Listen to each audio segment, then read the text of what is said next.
My name is Ejfa Karam, and I serve as the Secretary General of Religions for Peace, and I am originally from Egypt. I live here and I work here in New York with 90 national interreligious councils and 6 regional interreligious councils, all part of the Religions for Peace family. So I serve as the Secretary General of Religions for Peace.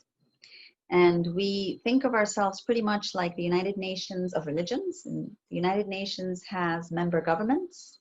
Religions for Peace has member religious institutions and representatives of different religious communities, including indigenous people. So all communities of faith are represented in the structure of Religions for Peace. So when we say something, very often it's not me saying anything, but it is the movement of global faith institutions and communities who speak as one, which is an incredibly powerful thing. We exist here in New York as the, if you will, the global secretariat, the folks who run around trying to serve this movement. We also exist in countries, in about 90 countries, as interreligious councils, which are exactly the same philosophy. It's all the religious institutions and religious communities in that country, their leaders, their representatives come together in this interreligious council. They work on many different things. Our general strategic direction is to help work with governments and civil society to realize the Sustainable Development Goals agenda. So the commitment is to this global agenda that 193 governments signed on to, and which they can't achieve on their own because they have to work with the rest of their civil society partners. And we like to think that we are the religious part of that civil society. We're part of that religious mass in the different countries. So we're committed fully to the environment, nurturing a safe and sustainable environment. We're also fully committed to peace in its broadest sense, peace and security, building peaceful, just, and inclusive societies. How can you do that without the faith actors? And what's interesting, I think, that few people know is that this incredible community of religious leaders and institutions and representatives of faith communities are all committed to gender equality as well, which positions Religions for Peace in a very unique human rights space that not many religious institutions on their own and not many other interreligious bodies can actually also stand as firmly in. The ways in which my spiritual and moral philosophy inform my work are plenty.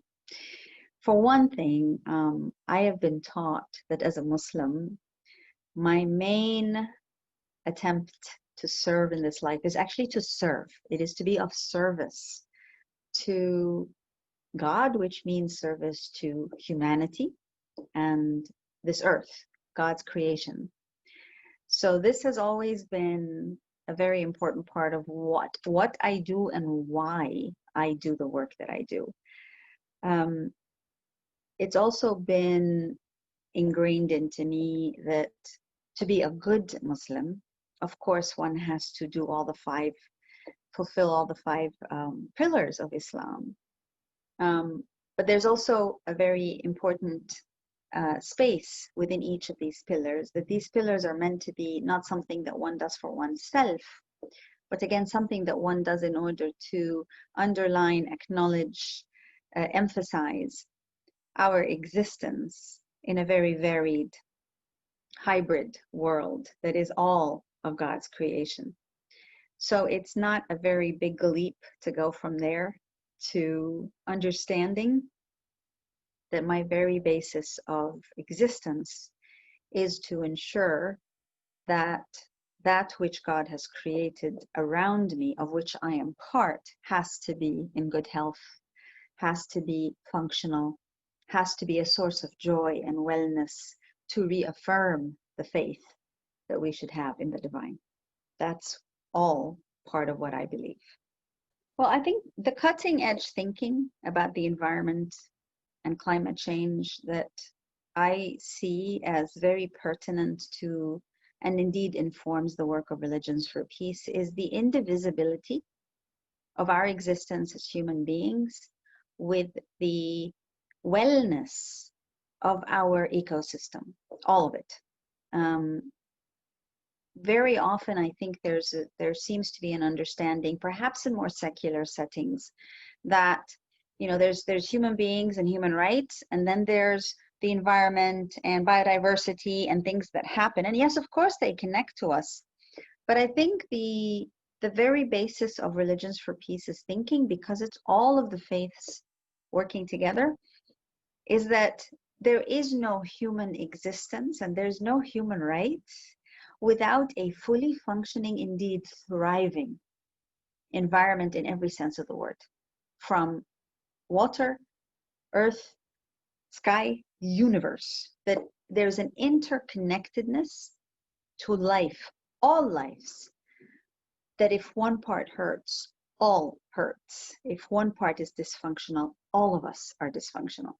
And I think that indivisibility is a very integral ingredient of all faiths.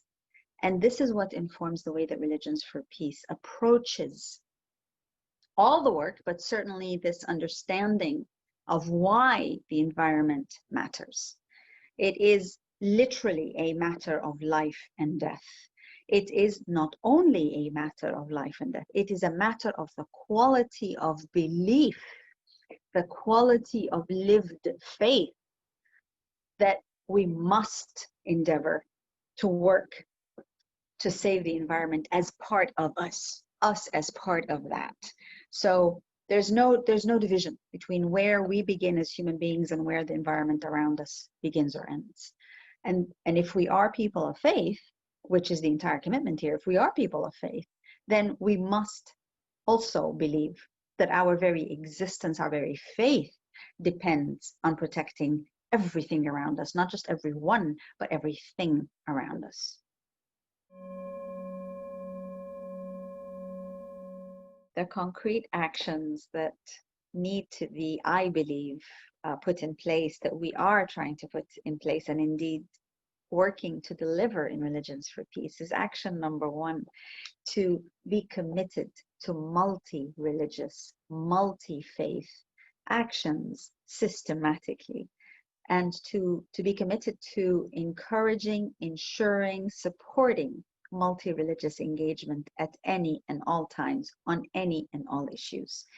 This is not as easy as it sounds, because one of the things we're learning from the pandemic is that it is actually quite naive to assume that all the religious actors will come together to face this common pandemic together.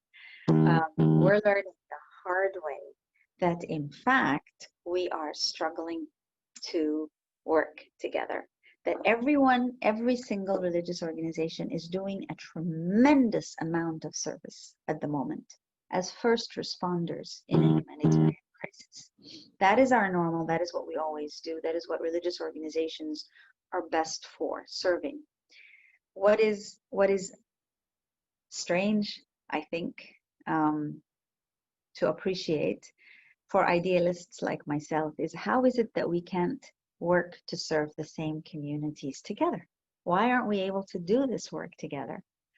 So that's why commitment number one, concrete action number one, is this deliberate, intentional, systematic commitment to come together, to serve together. The second concrete action that I think is absolutely necessary is to be able to realize that the religions alone, even when and if religions are working together, that religions alone and religious institutions alone cannot work in isolation from the broader civil, political, and business space. We have to be deliberate in partnering, engaging, joining actions, combining actions and initiatives with governments, with other civil society organizations in particular, and with the private sector, which is still a little bit taboo. in some of our different circles. So this, if you will, multi-stakeholder engagement is absolutely necessary in order to tackle something which is impacting all of us simultaneously, which is our environment. And I think the third, and it's probably connected as a concrete set of actions, is the determination to be humble. It doesn't come naturally to many of those who work in international development or foreign affairs or whatever. So I really do think it takes effort, it takes a skill, it takes determination to be humble vis-a-vis one another and vis-a-vis the enormity of the challenge that we are all confronting, and that we cannot be strong without being humble. So why is that an action? It's an action because it involves a mindset. It's an action because it requires changing the way we think, what we believe, and how we behave. So therefore, it is an action, and it is absolutely necessary. And it is a requirement for the other two actions to be realized.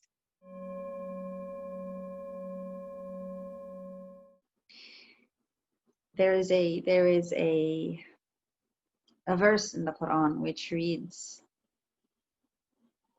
"O Lord, you make all things simple with your will. With your will, you make things possible. So please make this desire for healing of our souls, our spirits, and our land, and our skies, and our seas. Please make that healing possible. And in and with your will, O Lord, all things are." Amen. There isn't one concrete action that I can think of that you wouldn't have all heard of or know about, but I do think that there's a particular attitude that as human beings today we need to be vigilant about and try to adopt. And it is the attitude of showing mercy, compassion, and love towards one another. I think our environment today suffers the same way that we as human beings are suffering under COVID. We're struggling to breathe. COVID attacks our lungs, among many things. And when it does so, we struggle to breathe. Our environment has been struggling to breathe for some time. And I think this is where we have to begin to alter our way of behavior towards one another, because that will alter our behavior towards the planet that we are living in and that we are responsible for and that we cannot live without. I think showing compassion, showing mercy, and having and feeling love towards one another is completely transformational. And I think we should try to endeavor to spend the rest of our lives trying to manifest compassion, mercy, and love towards one another. And I think that will save our environment, and it will also save our souls. Thank you.